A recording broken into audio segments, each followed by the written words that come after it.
What's up, ladies and gentlemen? Rivera here, the absolute best LGBTQ comedian in the world.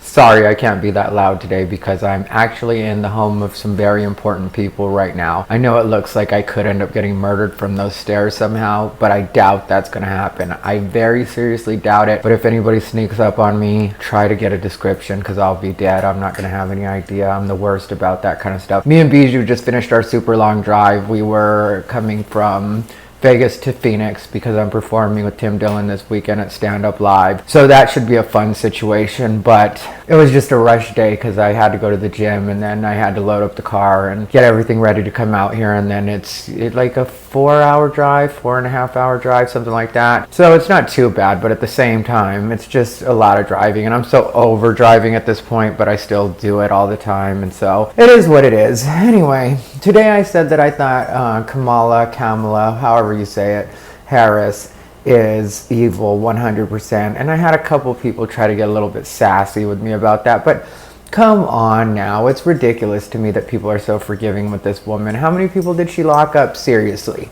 And then you act like Trump is a terrible alternative, but it's like, no, you really can't get worse than when you won't let somebody get free because you refuse to allow DNA evidence or you hide evidence because you don't want to ruin your record. I think it's ironic that this country prides itself so much on freedom, but it's the first thing they try to take away when somebody gets in trouble. And I know there has to be some kind of solution for that, but it doesn't appear that the prison system is working, and it also doesn't appear that it's the most fair system.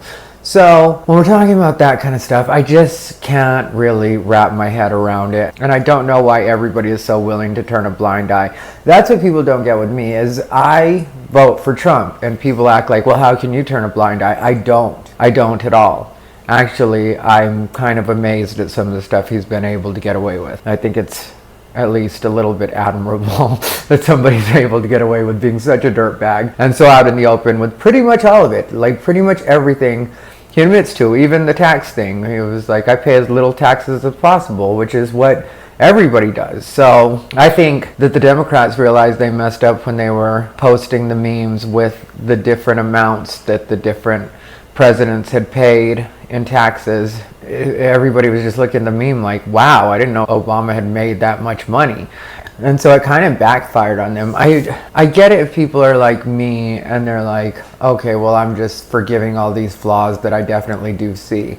But I don't get when people act like you're stirring up propaganda by just bringing up facts, because there's nothing wrong with bringing up facts. It just is what it is. You can't get mad about facts if you're secure in what your position is and who you're voting for and why you're voting for them. It's only the people that haven't done their research that get upset by facts. I think they feel like it's them being exposed for not having actually looked into anything. So instead, they act like you're just being a conspiracy theorist, and it's like, no, I'm not trying to throw a conspiracy at you even a little bit. I'm just trying to ask you about some very important things to take into consideration. Like, there's Hunter Biden's dealings, which people have tried to dismiss that, but there definitely was something going on with Hunter Biden in the Ukraine, and it looks like something was going on with him in Russia too. So if we're worried about the president possibly being compromised because of connections with Russia, shouldn't we look into Joe Biden's connections, even if it's through his son, to Russia or the Ukraine, or what might be going on there? Most people think Joe Biden has already been bought and paid for by China,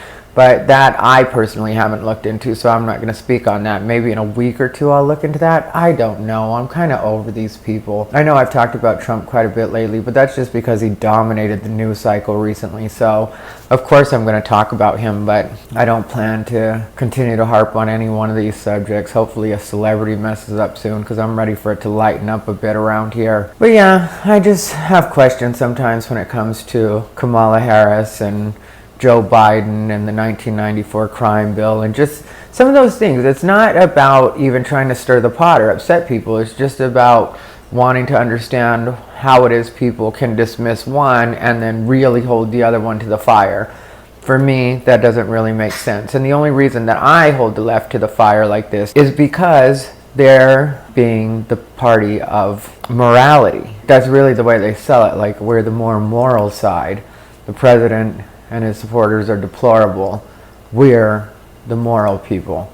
So I do hold them to a different standard when I'm like, okay, this doesn't really feel like you guys are sticking to what it is you say you're about. And I'm fine if you just say that's not what we're about anymore. Cool, I can accept that. But just make sure that you actually mean that, and you're not just excusing things so you can still go home and polish your halo when nobody's looking. I don't know. I just figured I'd shoot something, and I'll explain more in detail and maybe come up with some graphics or some kind of clips to illustrate my points better and what it is I have a problem with. But for right now, I just wanted to make sure I stayed on task and recorded a video even though my hair is not done and my skin's shiny and I just got off the road. It is what it is. This is me sometimes. I don't have my ring light. Get over it. Anyway, this has been Ty Rivera, the absolute best LGBTQ comedian in the world.